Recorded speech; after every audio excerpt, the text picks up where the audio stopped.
अजित पवारांनी मला वाटतं त्या संधीचं सोनं केलं. त्यांनी हे हेरलं होतं की भाजपकडे जर 2,500-3,000 हजार इच्छुक आहे तर चांगले मातब्बर उमेदवार आपल्याला मिळतील आणि त्यामुळे त्यांनी कुठलीही घाई नाही केली. म्हणजे किमान शेवटच्या दिवशी तरी यादी जाहीर करतात. आज शेवटचं अर्ज भरून 2 दिवस झाले तरी अजून कोणाची अधिकृत यादी आलेली नाही. माझ्या मते आता ज्या काही आहेत ना त्या पत्रकारांनी त्यांच्या सोर्समध्ये मिळवलेली यादी तुतारीतनं बाहेर पडलेले सचिन दोडके आहेत. ते का आले निवडून? ते तिथून निवडून येऊ शकले असते तुतारच्या चिन्हावर. पण पुढचं जे भविष्य आहे ना, तिथं जर विरोधी पक्षातला नगरसेवक म्हणजे की त्याला भरपूर निधी मिळत नाही, कामं करतात, सत्ताधारी त्रास देतात, त्याच्यापेक्षा त्यांचा मुळाशी मुळांशी संबंध चांगले होते म्हणून ते आले इकडे. सुरेंद्र पठारेंचा प्रवेश का झाला की वर्षानुवर्ष खराडी भागात भाजपचा नगरसेवक निवडून येत नव्हता.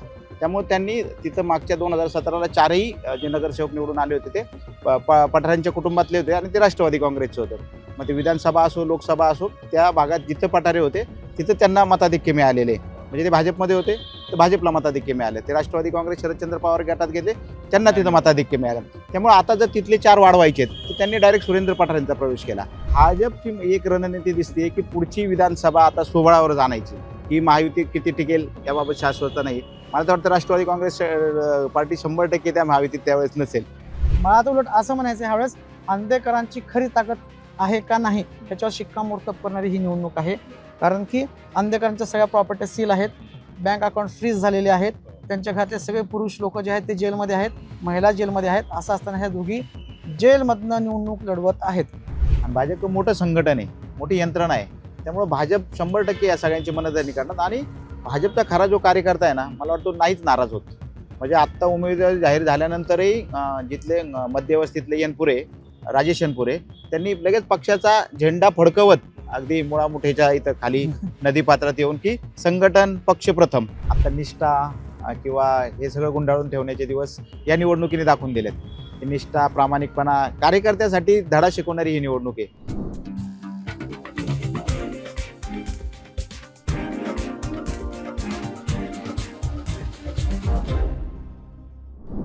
नमस्कार, मी निखिल द पॉलिटिक्समध्ये आपल्या सगळ्यांचं अगदी मनापासून स्वागत आहे. राज्यभरात महानगरपालिकांच्या निवडणुकांची रणधुमाळी सुरू आहे आणि अशातच पुण्यामध्ये देखील प्रचंड मोठ्या प्रमाणात राजकीय गणितांची बेरीज वजाबाकी देखील सुरू आहे. आज विशेषतः आपल्याला पुणे महानगरपालिकेची चर्चा करायची आहे. 30 डिसेंबर हा अर्ज भरण्याचा शेवटचा दिवस होता. त्या दिवशी नक्की जे काही गोंधळ पुण्यामध्ये उडालेले ते देखील बघायचे आहेत. कोणत्या कार्यकर्त्यांवर अन्याय झाला आहे, कोणत्या कार्यकर्त्यांना तिकीटं मिळाली आहेत, कुठल्या पक्षांनी कोणत्या पक्षाचे उमेदवार चोरलेत, या सगळ्यांबद्दल कोणाचा एबी फॉर्म फाडला आहे या सगळ्यांबद्दल देखील चर्चा करायची आहे.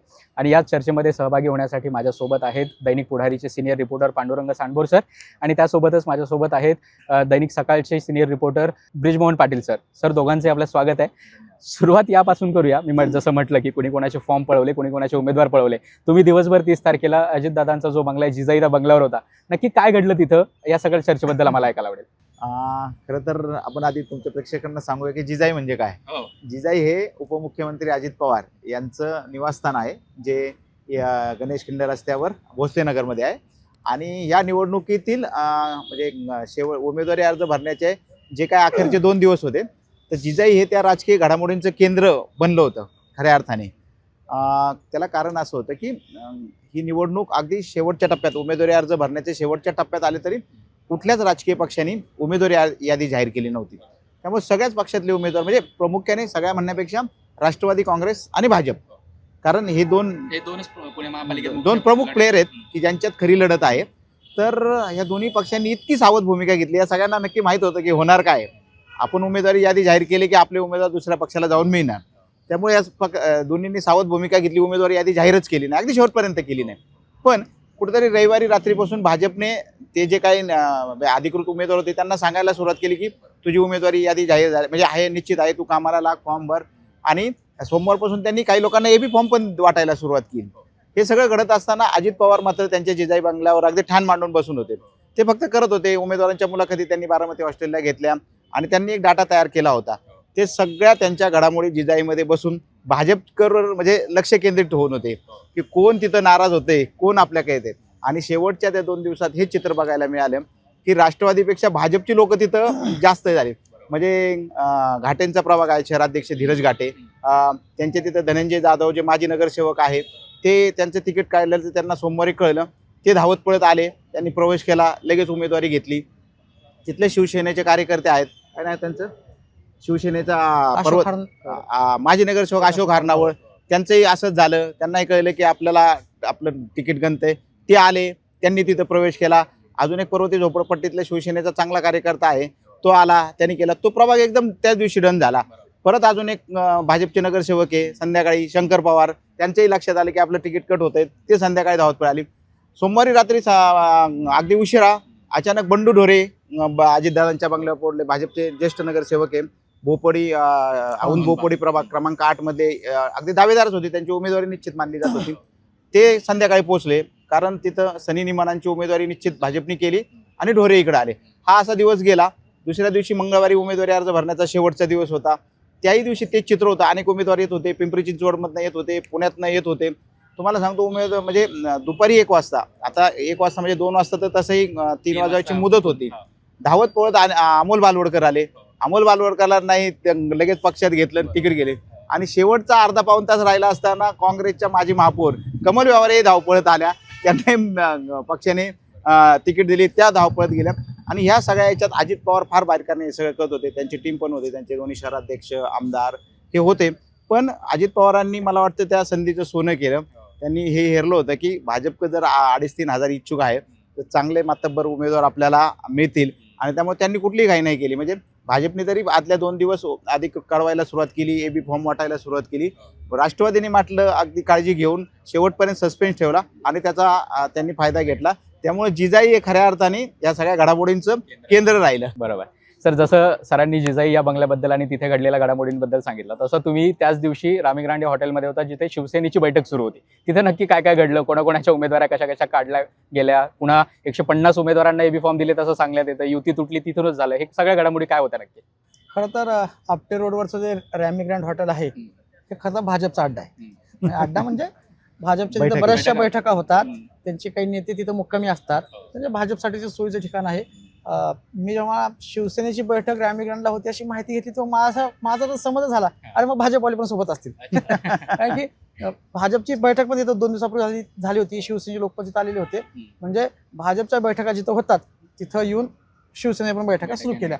आणि मग तिथे नीलम गोरे, विजय शिवतारे, अजय भोसले, किरण साळी वगैरे, अजून रवींद्र धंगेकर आणि नाना भांगरे ही सगळी मंडळी तिथं बैठका करत होती. ह्या ज्या दिवशी अजितदादांनी ही फोडाफोडी चालू केलेली होती, दादांकडं जी नगरसेवक येत होते, एक मात्र मग दादांबद्दल एक मला नमूद करावं वाटतं. माझा अंदाज भाजपला पण आला नाही, म्हणजे भाजपच्या नेत्यांना पण आला नाही, मुंबईच्या नेत्यांना पण आला, तो दादांना आलेला होता. त्याच्यामुळे एवढी मोठी पक्षांतर दादाकडे येऊ शकली. राहिला विषय शिवसेनेचा, तर शिवसेनेने ज्या बैठका सुरू केल्या, म्हणजे धंगेकर तर आधीपासून होतेच की युती करायचीच नाही, पण त्यांना तेवढं पक्षातनं बळ मिळत नव्हतं की नाही आपण जुळवून घेतलं पाहिजे, भाजप आपला मित्र पक्ष आहे. तर हे सगळं होत असताना भाजप काय 15च्या पुढे एक जागा द्यायला त्यांना तयार नव्हतं आणि हे किमान 25 जागा मागत होते. बरं 25 जागा कुठल्या, कशा आणि उमेदवार कोण सक्षम आहेत का, भाजप पण त्यांचे उमेदवार कोण असतील हे बऱ्यापैकी त्याच्यावर कमांड म्हणजे लक्ष ठेवून होतं आणि त्याच्यावर त्यांचंच कंट्रोल होतं की हे उमेदवार असतील तर आणि जिंकून येणार असेल तर आपण तुम्हाला जागा देऊ आणि उमेदवार देऊ. पण हे काय त्यांना शिवसेनेच्या लोकांना पटत नव्हतं. शिवसैनिकांची एक अशी भावना झाली की भाजप आपल्याला फारच खच्चीकरण करते, आपल्याला सन्मानपूर्वक वागणूक दिली जात नाही युतीमध्ये. त्याच्यामुळं मग इतर लोकांनी सुरू केली माने की आपण स्वबळावर लढलं पाहिजे. ते स्वबळावर लढताना मग कसं लढलं पाहिजे, किती जागा घेतल्या पाहिजे. सुरुवातीला वाटलं की फक्त प्रेशर टॅक्टिक्स आहे. मग ते मध्ये 2-3-4 वर्षापूर्वी अजित पवारांना पण भेटून आलेली होती. मग त्यांच्यासोबत काय बोलणी झाली ते झाली, पण तेव्हा ते थांबले. अजित पवारांसोबत गेले आणि परत भाजपसोबत बोलणी सुरू झाली. पण भाजपचे नेते स्वतःच्या कार्यकर्त्याचा भावनिकरित्या विचार करत नाहीत. ते शिवसेनेचा कधी करतील? त्यांनी 15 हा आकडा कायम ठेवला, हल्ले नाहीत त्या आकड्यावरनं. आणि हे सगळं होत असताना मला वाटतं 28 तारखेला रात्री, बरोबर 28 तारखेला रात्री नाही 29 रात्री 29 29 रात्री रॅमी ग्रँडला जी बैठक सुरू होती त्याच्या आधी एक बैठक झाली होती. तर विजय शिवतारे आणि नाना भांगिरे यांची भांडणं झाली होती हडपसरच्या जागा वाटपावरनं, म्हणजे जोरदार भांडणं झाली. मग नाना भांगिरे डोळे पुसत बाहेर पडले, हे सगळं महाराष्ट्राने पाहिलं. त्याच्यानंतर ही बैठक झाली रात्री. त्याच्यामध्ये जवळपास असं झालं की जर भाजप आपल्याला जागा देत नसेल आणि ह्या शिवसेनेच्या लोकांनी पण अनेक जणांना कमिटमेंट देऊन ठेवते, आम्ही तुला तिकीट देऊ अशी. आता ह्या कमिटमेंट त्यांच्या अंगलट याची शक्यता होती. त्याच्यामुळे त्यांनी असा एक मेसेज सोडला की तेव्हा रात्री 12 वाजता प्रेस कॉन्फरन्स घ्यायची. आज 12 वाजता पुण्यातलं खरं सांगू अनेक चॅनल्स आहेत ना, न्यूज चॅनल्स, त्यांच्या रात्री 10:30 नंतर लाईव्ह टेलिकास्ट पण झालेलं असतं, तरी रात्री 12 वाजता प्रेस कॉन्फरन्स ठेवलेली होती बरं का. आणि 12 वाजता सगळे न्यूज चॅनलचे लोक पोहोचले, पत्रकार आम्ही पोहोचलो. 12:15 झाले, 12:30 झाले. शिवसेनेतले आणि लोक जी होती म्हणजे त्यांचे वेगवेगळे पदाधिकारी ते पटापट त्या हॉटेलमध्ये येत होते. पण प्रेस कॉन्फरन्स काय होईल. मग 12:30 पावणे 12ला एक निरोप आला की प्रेस कॉन्फरन्स होणार नाही. जेव्हा हा निरोप गेलेला होता की बाहेर प्रेस कॉन्फरन्स होणार आहे आणि युती तुटायची घोषणा केली जाणार आहे, तेव्हा त्यांना सांगितलं की तुम्ही जरा शांत बसा, आत्ताच युती तुटायची घोषणा करू नका. तोपर्यंत त्यांनी मग वर काहीतरी बैठक झाली. मग त्यांनी असं सांगितलं की एक जागा वाढून मिळणार आहे वगैरे असं ठरले. भाजपने सांगितलं आणि आम्ही जरा स्वीकृत सदस्य, त्याच्यामुळे ते म्हणले की मग आपण आत्ता नको तोडायला येऊ. पण हे त्यांचं मला वाटतं हे सगळं प्री प्लॅनिंग होतं. त्यांनी सकाळी म्हणले की उद्या सामंत येणार 7:30 वाजता, मग बैठक येणार, मग ठरवणार. 7:30ला उद्या सामंत कधी यायची आली 10 नंतर. तोपर्यंत शेवटच्या दिवसाची अर्ज भरायची गडबड सुरू होती. यांनी पटापट फॉर्म दिले. म्हणजे ह्या अख्ख्या पुण्यामध्ये जर खैरात वाटली बी फॉर्मची तर कोण असेल तर शिंदेची शिवसेना आहे. घ्या, कोणाला पाहिजे त्याला घ्या, कोणालाही दिले त्यांनी. शेवटच्या क्षणी त्या निवडणूक कार्यालया ठिकाणी जो अपक्ष भरणारा आहे कोण आहे ना, तो दिसला की त्याच्या नावाने पण तिथे बी फॉर्म देऊन टाकलेला आहे. म्हणजे एवढं म्हणजे त्यात कचरा करून टाकला सगळा. म्हणजे किती महत्त्व असतं. पण नियोजन नव्हतं, प्लॅनिंग नव्हतं, तेवढे कार्यकर्ते नव्हते, पण द्यायचं म्हणून दिले. असं सगळं झाल्यामुळे जवळपास 150 बी फॉर्म त्यांनी दिलेले आहेत. तरी उदय सामंत म्हणतात की आम्ही युती तोडलेली नाही. भाजपने 158 भरलेत, RPIने 7 भरलेत, हे 165 झाले. म्हणजे ह्यांनी 100% उमेदवार उभे केलेत, तुम्ही 150 दिलेत, तुमची युती राहिली कुठे?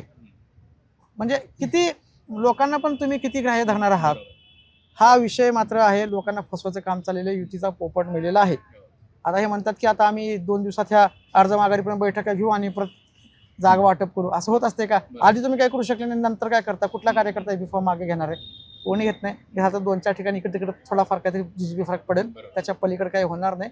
आणि अशा सगळ्या बैठका पार पडलेल्या आहेत. त्यातनं हे सगळे किस्से आहेत, वादवादी, भांडणं सगळंच. मी तर असं पण ऐकलं की रामी ग्रँडच्या हॉटेलच्या मालकाला फोन करायला लागला. एवढी गर्दी तिथे हॉटेलमध्ये जमली होती की त्या नीलम गोरेजांचं ऑफिस होतं किंवा रूम होती, त्या खोलीच्या बाहेर प्रचंड गर्दी झाली आणि हॉटेल मालकाला फोन करायला लागला सगळ्यांना बाहेर काढण्यासाठी. आता तेच व्हायचं ना. एक कसं आहे, रामी ग्रँड समोर गेला ना, गेटमध्ये वर गेले की समोर इकडे ह्या साईडला बिल्डिंग आहे, इकडे कंपाऊंड वाले मध्ये गाड्यावर थांबतात, लोक उतरतात. इकडे बाहेर मीडियाची लोक थांबतात. मध्ये गेले की लॉबी आहे, त्या लॉबीत सोफे, त्या सोफ्यावर पत्रकार बसले असायचे किंवा ज्या कार्यकर्त्यांना वर एंट्री नाही ती तिथं दिवसभर बसून असायची. मग त्या लिफ्टला कंट्रोल आहे परत आतमध्ये, म्हणजे ज्याच्याकडं रूम बुकिंग आहे आणि त्याचं की आहे तेच वरचं बटन वरच्या रूमकडे जाता यायचं. मग तो तिथून कोणतं ओरडणार त्या रिसेप्शन, अरे लिफ्टचं बटन दे ना, ती चावी आम्हाला वर जायचंय. मग तो पळत येणार, मग चावी लावणार, हे 5व्या 6व्या माझा का जिथं असेल तिथे जाणार. आणि त्या रूम किती आहेत?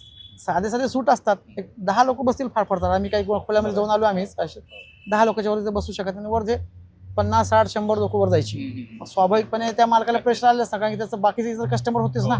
असे किस्से घडलेले असणार. असे खूप सारे किस्से, एक तर तुम्ही जिजाईचा सांगितले बंगल्यावरचे आणि तुम्ही रामी ग्रँड बद्दल सांगितलं. पण आता पुण्यातल्या राजकारणाकडे येऊया.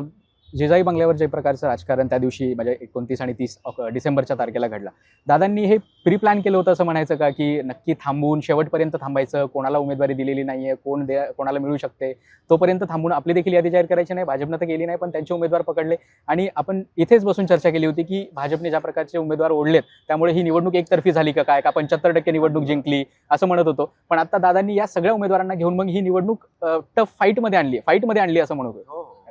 अगदी बरोबर आहे. म्हणजे ब्रिजमोहनने आता एक सांगितलं की दादांना एकतर ते मूळ पुण्याचे, पालकमंत्री एवढे वर्ष पुण्याचे, महापालिकेत त्यांची सत्ता होती, त्यांना कानाकोपऱ्यातले उमेदवार माहिती आहे, प्रभाग माहिती आहे, भौगोलिक एरिया माहिती आहे, कुणाची किती ताकद आहे हे पण अजित पवारांना माहिती आहे. मला वाटतं त्यांचा अभ्यास झाला.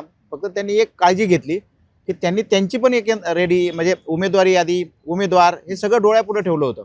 म्हणजे उद्या नाही भाजपची आली तर आपल्याला आपली पण एक यंत्रणा किंवा आपली उमेदवार हे तयार ठेवलं होतं.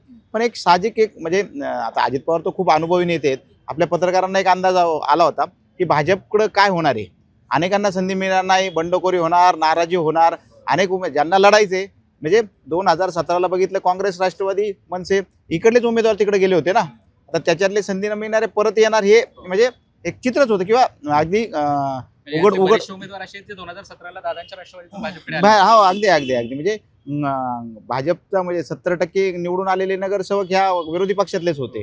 त्यामुळे अजित पवारांना ही आयडिया होती. त्यांचे जे प्रत्येक मतदारसंघातले स्थानिक पदाधिकारी होते त्यांना पण आयडिया होती की कुठल्या भागात आपल्याला कुठला उमेदवार हाताशी लागू शकतो, त्या भागात त्या उमेदवाराची ताकद किती आहे.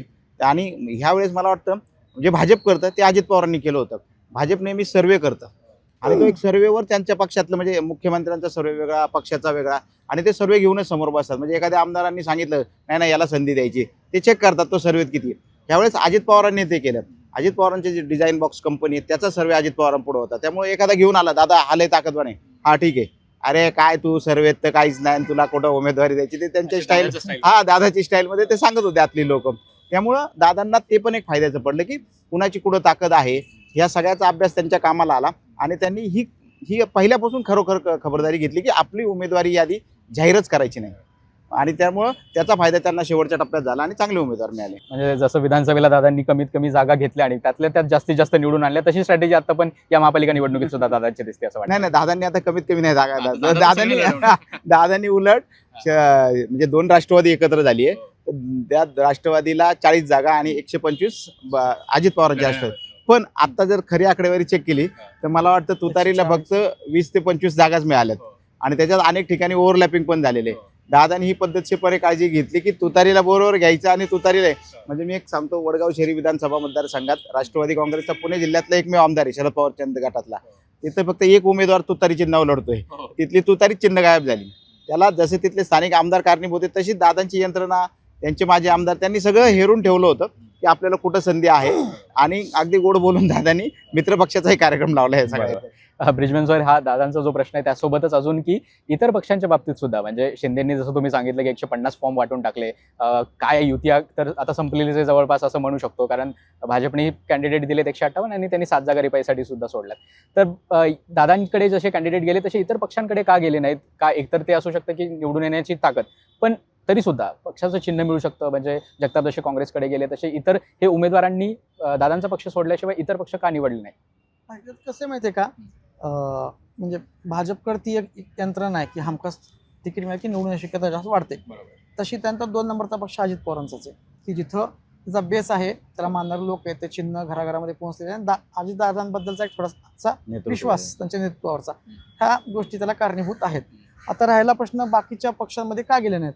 मग बाकीच्या पक्षांमध्ये कोण गेलं? ज्यांना हे दोघंही घेत नव्हते ते लोक तिकडे गेलेले, जसं की आबा बागुल हे गेले शिवसेनेकडं एकनाथ शिंदेच्या. पण ते एकनाथ शिंदेची शिवसेना म्हणून गेले का? तर नाही, त्यांना कुठला तरी एक पक्ष पाहिजे होता, अधिकृत पक्षाचं चिन्ह पाहिजे होतं. जसं की आता आबा बागुलांना धनुष्यबाणी चिन्ह मिळालेलं आहे. तसंच त्याच्यामुळं ते त्यांच्याकडे गेले. त्याच्यात प्रशांत जगताप काय केलं, त्यांनी स्वतःची कुठंतरी पुरोगामी इमेज जी आहे ती जपण्यासाठी म्हणून ते काँग्रेसमध्ये गेले. बाकी इतर लोकांना तो विश्वास नाही आहे. उद्धव ठाकरेंच्या शिवसेनेमध्ये कोणीच नाही गेलेलं. का नाही गेले? तर त्यांचा बेस सगळा खालचा हल्लेला आहे.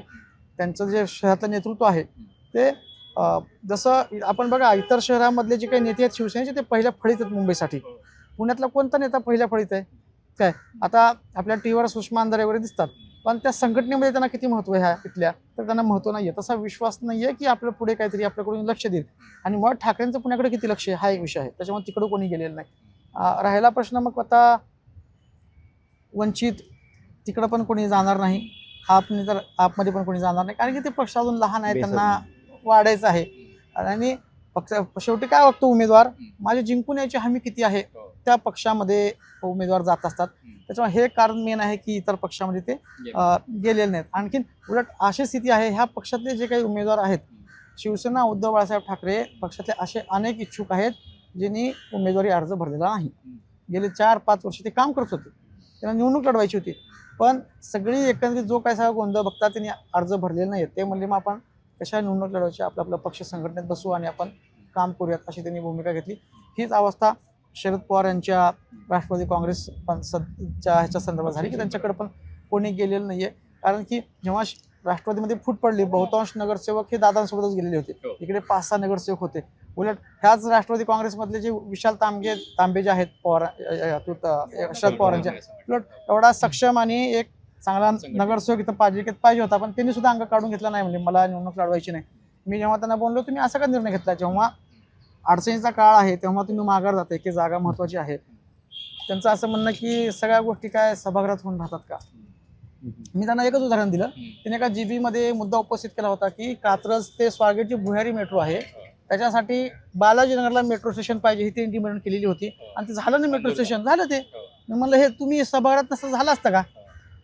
त्यांनी ते मान्य केलं, झालं नसतं. पण काय माहिती का, आता मी ठरवलंय, मला कंटाळा आलाय आणि माझं स्वतःसाठी आणि संघटनेसाठी पक्षासाठी मी काम करत राहीन. निवडणूक नाही लढवायची मला.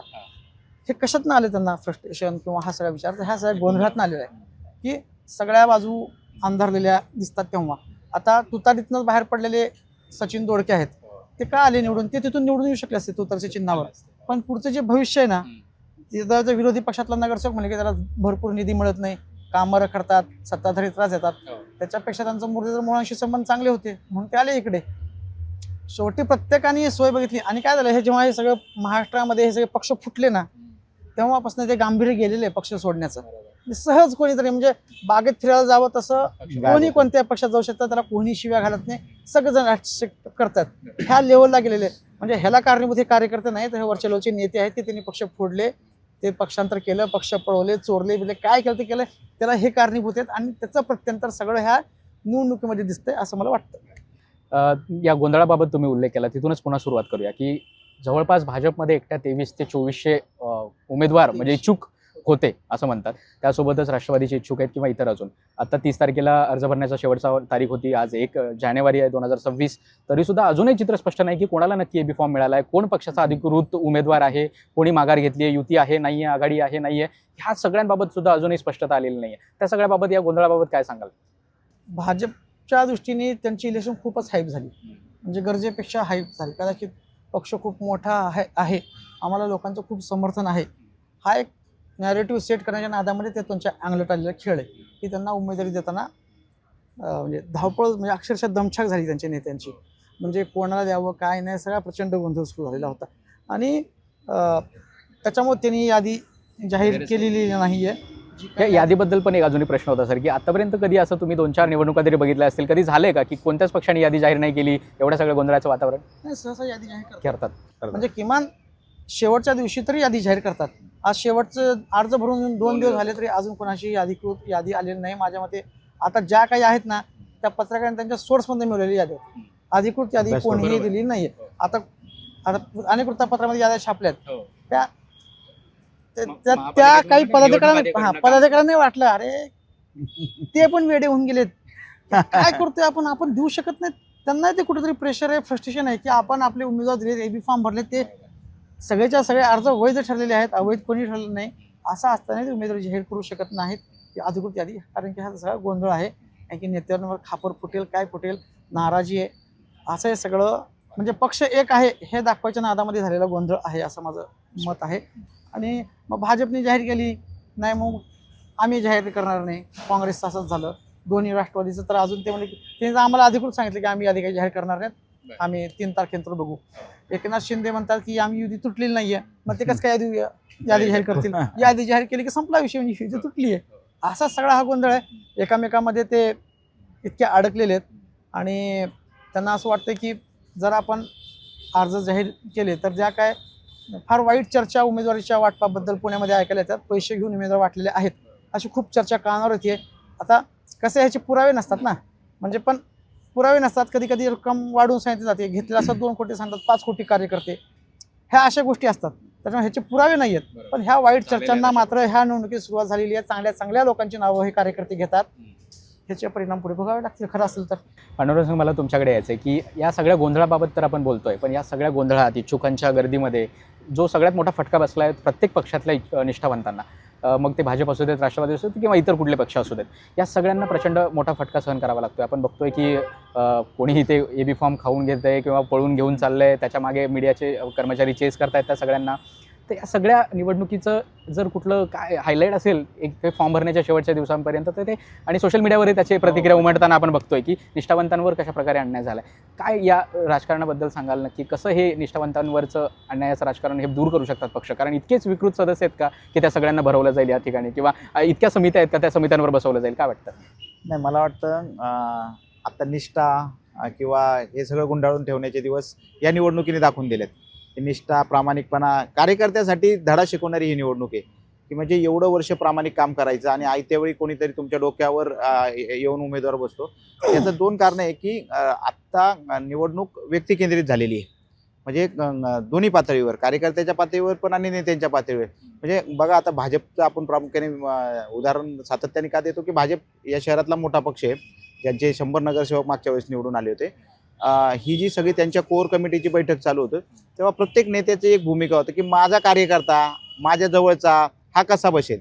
त्याच्यातही निवडून येण्याचा निकष होताच. म्हणजे समजा 2 मातब्बर आहेत त्यांच्या की दोन्ही तेवढे स्ट्रॉंग आहेत, तर त्याच्यात ते विचार काय करायचे की माझा कार्यकर्ता कसा बसेल. म्हणजे उदाहरण सांगतो की भाजपचे शहराध्यक्ष धीरज घाटे यांचा प्रभाग क्रमांक किती तो 27 प्रभाग क्रमांक 27 नवी पेठ पर्वती. तर या प्रभागात माजी उपमहापौर ज्या पक्षाच्या त्यांच्या राहिल्या होत्या सरस्वती शेंडगे, त्यांचं तिकीट कट झालंय. त्यांची मुलगी जी उच्च शिक्षित आहे त्यांचंही तिकीट त्या इच्छुक होत्या, तर दोन्हींनाही तिकीट मिळालं नाही. त्याच्याऐवजी धीरज घाटेंचे जवळचे कार्यकर्ते आहेत अमर आवळे, त्यांना उमेदवारी बसली. अशाच अनेक ठिकाणची जी आपण तुम्ही बारकाईने बघितलं तर माझ्या कार्यकर्त्याला संधी द्यायची ही भूमिका घेतली आणि त्याचा फटका पक्षाच्या जे खरोखर प्रामाणिकपणे काम करतात त्या निष्ठावंतांना बसलाय. आणि दुसरा निकष एक होता की आयत्यावेळी जे बाहेरचे उमेदवार घेतले गेले आणि प्रामाणिक होतं, तर भाजपचं एक धोरण आहे की काही ठिकाणी त्यांचं वर्षानुवर्ष उमेदवारच निवडून येत नाही. तर अशा ठिकाणी पक्ष वाढवण्यासाठी ते कार्यकर्त्यांचा बळी देतात का देतात. त्यांचं काय म्हणणं आहे की पक्ष वाढला तर सगळं टिकणार आहे. म्हणजे सुरेंद्र पठारेंचा प्रवेश का झाला की वर्षानुवर्ष खराडी भागात भाजपचा नगरसेवक निवडून येत नव्हता. त्यामुळे त्यांनी तिथं मागच्या 2017ला 4ही जे नगरसेवक निवडून आले होते ते पठारांच्या कुटुंबातले होते आणि ते राष्ट्रवादी काँग्रेसचं होतं. मग ते विधानसभा असो लोकसभा असो त्या भागात जिथं पठारे होते तिथं त्यांना मताधिक्य मिळालेले. म्हणजे ते भाजपमध्ये होते तर भाजपला मताधिक्य मिळालं. ते राष्ट्रवादी काँग्रेस शरदचंद्र पवार गटात गेले त्यांना तिथं मताधिक्य मिळालं. त्यामुळे आता जर तिथले 4 वाढवायचे आहेत तर त्यांनी डायरेक्ट सुरेंद्र पठारेंचा प्रवेश केला. पण त्यांचे वडील आमदार आहेत, भले शरद पवार राष्ट्रवादीचे असतील, त्यांचा इम्पॅक्ट अन्य 2-3 प्रभागावर पण आहे. त्यामुळे जे काय प्रभाग धोक्यात होते ते एक गणित त्यांनी साधलं. असंच सेम आपण बघितलं सचिन दोडकेंच्या बाबतीत. त्यांनी तिथंही निष्ठावंतावर अन्याय झाला का झाला, पण तिथं त्याही प्रभागात राष्ट्रवादीचे 4चे 4 नगरसेवक निवडून आले होते. त्यामुळे दोडके आणि वांजळे घेतल्यामुळं त्यांनी 2 नाही 4ही जागा फिक्स होतात तिथं. आणि हे सगळं करताना ना मी परत एकदा सांगतो की भाजप काय फक्त आजचा विचार करत नाही, भाजप पुढचा विचार करतं. त्यांनी लोकसभेची गणितं सेट केली आणि विधानसभेची गणित केली. दोडके पठारे हे बघा हे लक्षात घेतलं तर खडकवासला आणि विधानसभेचे म्हणजे हे 2 मतदारसंघ कायम धोक्यातले त्यांना जाणवलेले. वडगाव शहर तर कायम राष्ट्रवादी काँग्रेस माइंडर आहे. 14चा अपवाद वगळला तर कायम राष्ट्रवादी राहिलेली. सचिन दोडकेंनी कायम कशा पद्धतीची फाईट दिलेली हे आपण बघितलेले. आता ठीक आहे की लाडकी बहीण योजना आली त्यामुळं भीमराव तापकीरांनाच माहीत नव्हतं की आपण एवढ्या मोठ्या मताधिक्याने निवडून येऊ. हा, पण भाजपची एक रणनीती दिसते की पुढची विधानसभा आता 16वर जाण्याची. ही महायुती किती टिकेल याबाबत शाश्वत नाही. मला तर वाटतं राष्ट्रवादी काँग्रेस पार्टी 100% त्या महायुतीत त्यावेळेस नसेल. त्यावेळेची परिस्थिती ठरवेल ते. पण हे सगळं करताना भाजपने ही सगळी रणनीती आखलेली आहे. त्याचा फटका कार्यकर्त्यांना बसलाय. पण काही ठिकाणी खरोखर जेनून कार्यकर्त्यांवर अन्याय झालेला आहे. म्हणजे आज प्रभाग क्रमांक 2 मध्ये धनंजय जाधव यांच्याबाबतची चर्चा होतीये, सोशल मीडियावर चालू आहे. आता 3 वाजता त्यांची प्रेस कॉन्फरन्स पण येते, पत्रकार परिषदेत घेऊन ती भूमिका करणार आहे. तिथं पक्षाची कार्यकर्ता एक असताना सुद्धा जे धनंजय जाधव प्रभाग क्रमांक 1 मध्ये त्यांच्या बायकोसाठी अगदी 3 महिने तयारी करत होते, त्यांना तिथं उमेदवार नाही मिळाली. तर त्यांना प्रभाग क्रमांक 2 मध्ये उमेदवारी दिली की जिथं त्यांचा काहीच बेस नाहीये, त्यांचं मतदानही तिथं नाहीये, त्यांची शून्य तयारी. अशा ठिकाणी पक्षाचा उमेदवार इच्छुक उमेदवार कार्यकर्ता असतानाही दिले गेले. प्रभाग क्रमांक 3 मध्ये जे आपण पठारेंचं तिथं पक्षाच्या 4ही उमेदवारांच्या उमेदवारी उडवली गेली का, तर पठारेंची जी काय गणित आली. शेवटी भाजप हे करतं की निवडून येणे आणि संघटन वाढणे, नगरसेवकांची संख्या वाढणे, सत्ता येणे हेच सर्व निकष आहेत. त्यामुळे कार्यकर्ता हा काय गौण असतो या सगळ्या प्रक्रियेत. ब्रिजमोहन सर, कार्यकर्त्यांबद्दलचाच प्रश्न आहे, निष्ठावंतांचाच प्रश्न आहे, पण त्याला जोडून फक्त की इलेक्टिव्ह मेरिट हाच एक आता निवडणुकीतला निकष झालेला आहे का? पण मग त्या सगळ्यांमध्ये कार्यकर्त्यांचा निष्ठावंतांचा बळी जातोय का? जर इलेक्टिव्ह मेरिट एवढं महत्त्वाचं असेल तर मग आत्तापर्यंत बघ पक्षवाढीसाठी ज्यांनी स्ट्रगल केला आहे त्यांच्या बाबतीतलं काय? त्यांना कधी मग न्याय मिळणार आहे की नाही? नगरसेवक पदासारख्या छोट्या निवडणुकीमध्ये सुद्धा त्यांना जर पक्ष स्थान देत नसेल तर त्यांच्या एकंदरीत राजकीय करिअरकडेच कसं बघायचं? आणि अशाने मग पक्षासोबत इतर मंडळी जोडले जाणार आहेत का? इलेक्टिव्ह मेरिट हा महत्त्वाचा निकष आहे असं माझं मत आहे. पण मग अशा अनेक ठिकाणी झालेले की इलेक्टिव्ह मेरिट असणारे अनेक कार्यकर्ते असतात.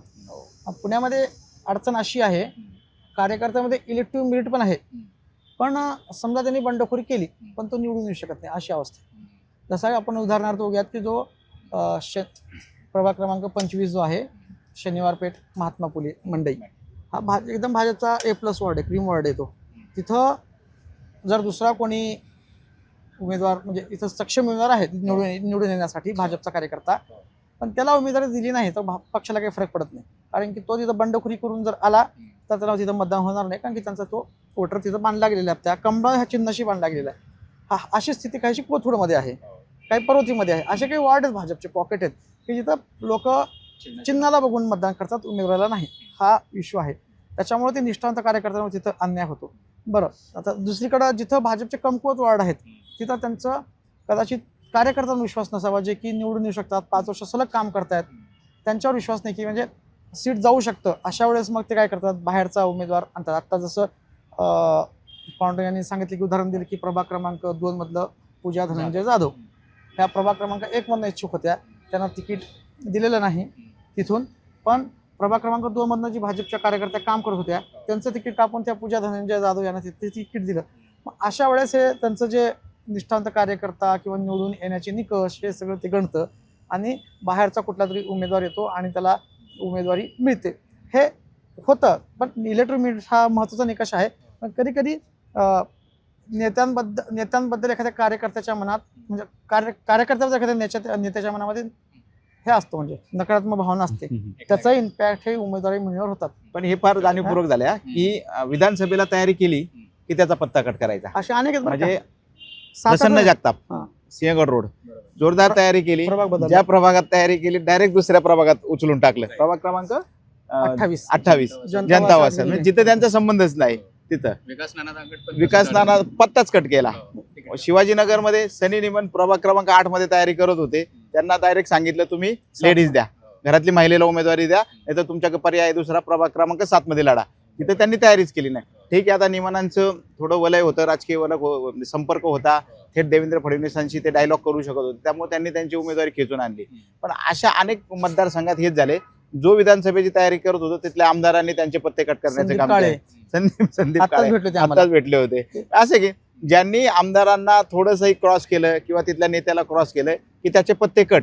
मला वाटतं हे काय सुदृढ लोकशाहीचं किंवा आपण पक्षातल्या लोकशाहीचं हे ना म्हणता येणार नाही, ही एक प्रकारे कार्यकर्त्यांची गळचेपी आहे. लोकशाही तर कुठल्याच पक्षात नाही असंच दिसून येतं, आणि जे सर्वे होतात ते तिकीट देण्यापेक्षा तिकीट कापण्यासाठी जास्त होतात, असं एकंदरीत या सगळ्या राजकारणाकडे बघितलं दिसून येतं. पण ब्रिजमोहन सर, मला उमेदवारांबद्दल बोलूया थोडंसं आता, की ज्या प्रकारचे उमेदवार देण्यात आले, भाजपकडनं जवळपास 90 महिलांना तिकीट देण्यात आले, म्हणजे सर्वसाधारण जागेवर सुद्धा त्यांनी महिलांना उभं केलंय.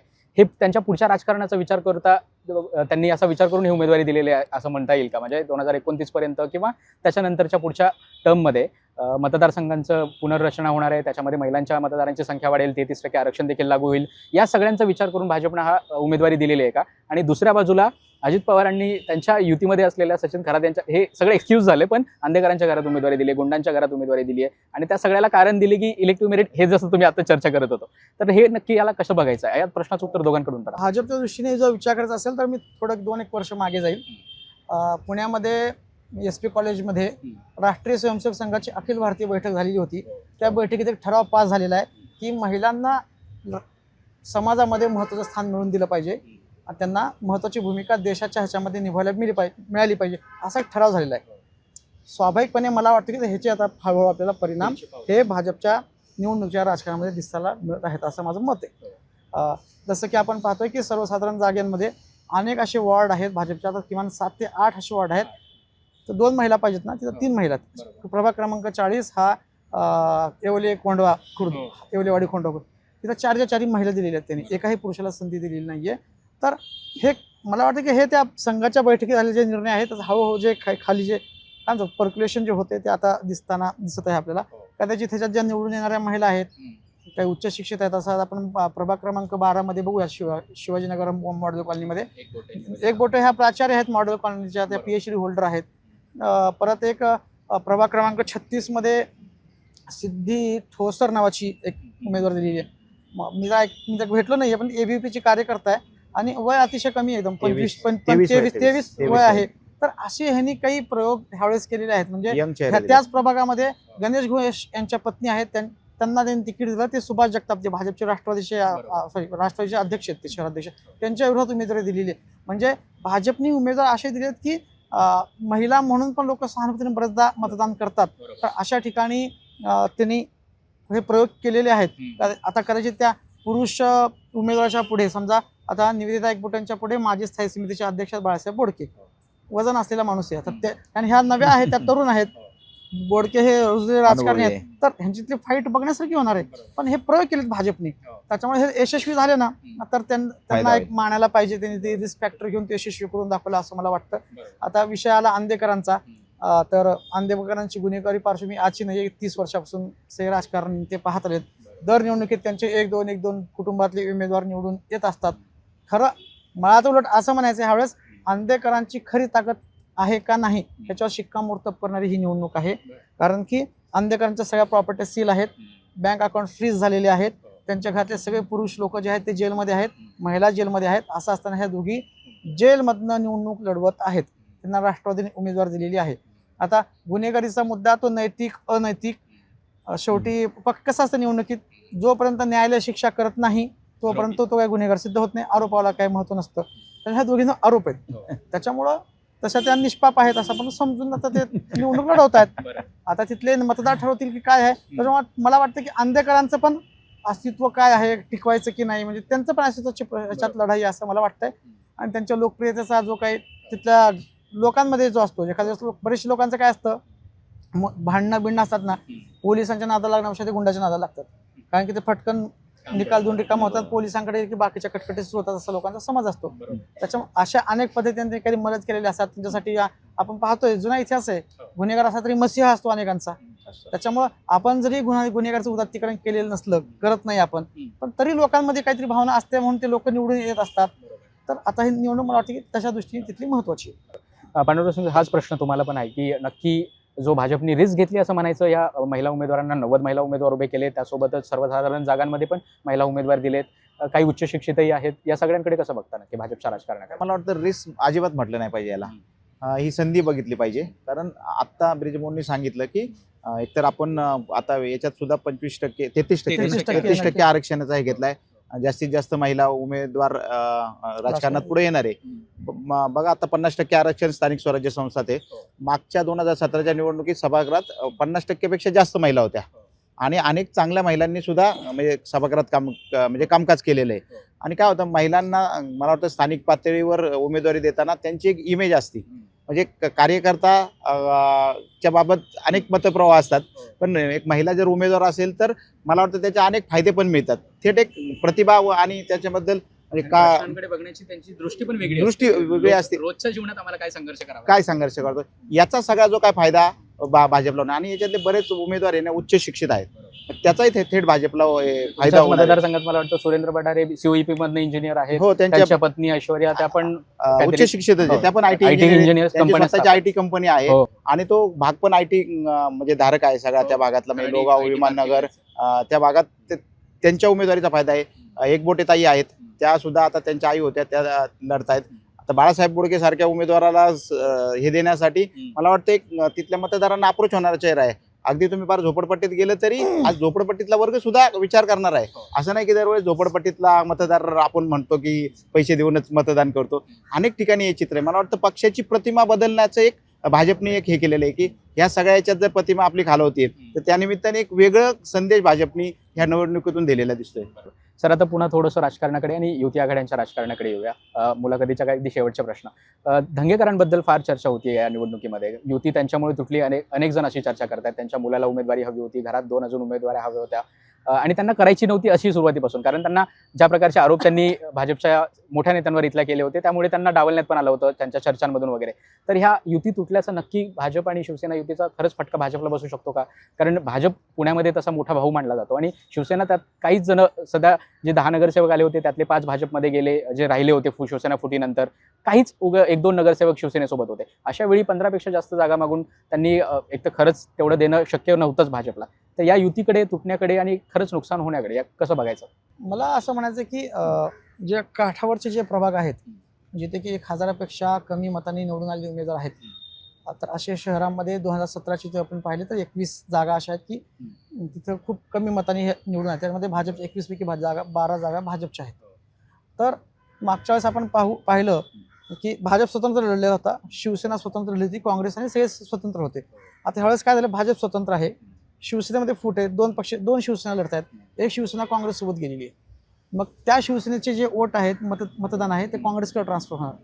मागच्या वेळेस काय झालं होतं, ते जर समजा शिवसेनेत द्यायचं नसेल मग ते शिवसेनेकडेच राहायचं, ते मतदान काँग्रेसला गेलेलं नव्हतं. त्याच्यामुळे ह्यावेळेस काय होईल, अशा काठावरच्या ह्याच्यातलं जर काँग्रेसचा उमेदवार असेल आणि सक्षम असेल तर शिवसेनेचं हे मतदान तिकडे जाणार आहे. आणि शिवसैनिकांमध्ये ना एक भाजपबद्दलचा राग आहे, मग ते तो कुठला का शिवसैनिक असं ना, शिंदेचा का असं ना किंवा उद्धव ठाकरे, तो राग त्यांच्यामध्ये आहेच शिवसैनिकांच्या. ते फक्त आता सोय म्हणून एकनाथ शिंदेकडे काही गेलेले असतील तर हे जे शिवसैनिक आहेत ना, मग अशा वेळेस भाजपला मतदान नाही करणार, हे एखाद्या मग उद्धव ठाकरेंच्या शिवसेना मतदान करतील असे काही नाही. त्याच्यामुळं भाजपचं काय 1% अर्धा टक्का जरी मतदान इकडे तिकडे गेलं तरी फरक पडतो आहे, असं माझं एक मत आहे. बाकी 2 राष्ट्रवादी एकत्र आहेत त्याच्यामुळे त्यांची वोट बँक तशीच राहील. आणि आता कसं भाजपचं नुकसान का म्हणतो आपण, का होऊ शकतं, भाजपने एकदा त्यांची उंची ती गाठलेली आहे 100 जागांची, 97 जागांची. काय आता वर जाण्यासाठी फार स्कोप कमी आहे. आता जो काय आहे ना ते खाली येऊ शकतो असाच आहे. आणि जे काय जागा वाटपात त्यांनी आधी खूप चांगलं व्यवस्थित सगळं हँडल केलं, पण त्यांचं उमेदवारी वाटपामध्ये गोंधळ झालेला आहे. त्याच्यामुळे असा आमचा अंदाज आहे की भाजपचं जो त्यांना जसं अपेक्षित हवं यश तसं ते मिळण्याची शक्यता मला कमी वाटते. संघर्ष करावा लागेल, संघर्ष करावा लागणार आहे. कदाचित हे जर त्यांची सिस्टीम अलर्ट आहे, हे त्यांच्या लक्षात जर आलं असेल, त्यांच्या लक्षात असेल तसे ते करेक्शन्स करून मग कोण उमेदवार पडणार आहे काय नाही हे लक्ष देऊन मग परत त्याला कसं बळ द्यायचं, काय काय रणनीती, ऐनवेळी कुठला माणूस फोडून परत आपल्याकडे घ्यायचा किंवा मतदान आपल्याला नाही पण विजय उमेदवाराला मिळू नये असं ते फूट पाडून मग यांचे उमेदवार निवडून हे गोष्टी ते करायचे पुढच्या पाणी ते काही असे करतील. तरी मला वाटतं की धोका थोडासा भाजपला आहे आणि हा फुटीचा फायदा भाजपला काय होऊ शकणार आहे असं मला मत आहे. पांडुरंग सर, शेवटचा प्रश्न होता की आपण कोर्स करेक्शनबद्दल बोललो. भाजपने मागच्या वेळी सुद्धा बघितलं होतं विधानसभेला की अनेक स्वतः मुख्यमंत्री अनेक पदाधिकाऱ्यांच्या घरी जाऊन आले जे इच्छुक होते उमेदवारी घेण्यासाठी, त्यामुळे त्यांना फायदा देखील झाल्याचं दिसलं. शिवाजीनगरचं उदाहरण असेल किंवा पर्वतीचं असेल किंवा कोथरूडचं देखील. तर काय वाटतं हे कोर्स करेक्शन, म्हणजे अजून 1 दिवस आहे उमेदवारी मागे घेण्याची तारीख 2 जानेवारी आहे शेवटची, तेव्हा अजून चित्र स्पष्ट होईल.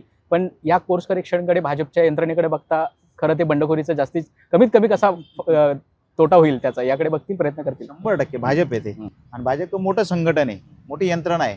त्यामुळे भाजप 100% या सगळ्यांची मनधरणी करणार. आणि भाजपचा खरा जो कार्यकर्ता आहे ना, मला वाटतं नाहीच नाराज होत. म्हणजे आत्ता उमेदवारी जाहीर झाल्यानंतरही जिथले मध्यवस्तीतले यनपुरे, राजेश यनपुरे, त्यांनी लगेच पक्षाचा झेंडा फडकवत अगदी मुळामुठेच्या इथं खाली नदीपात्रात येऊन की संघटन पक्ष प्रथम लगेच रेडी. आता एक आम्हाला सागर काळे नावाचे आमचे मित्र भेटले, संदीप काळे, नाही पक्षाच्या विरोधात अर्ज ठेवलाय पण त्यांनाही माहिती आहे थोडं आपली मनधरणी झाली की हेच चित्र सगळीकडे. आणि याच्या पुढे जाऊन म्हटलं ना आपण की बंडखोरीला पण फार स्थान नाहीये. शेवटी तुमचा प्रभाग 1 लाख आणि 1.25 लाखाचा असेल ना तर व्यक्तीला फार महत्व नाहीये, तिथं चिन्हालाच महत्व आहे. त्यामुळे ह्या सगळ्यांना आयडिया पण आहे, बरं एवढ्या याच्यात परत निवडणूक लढून काहीतरी तुम्हाला खर्च करावा लागेल, बरं परत पक्षाच्या यंत्रणेतून बाहेर फेकले जाईल, तुमच्यावर शिक्का होणार की पक्षाची शिस्त मोडली, न मोडलेल्यांना शिक्षा मिळते मोडलेल्यांच्या करिअरचं काय होईल. त्याच्यामुळं असं कोणी काय फार करणार नाही, थोडंफार होणार आहे.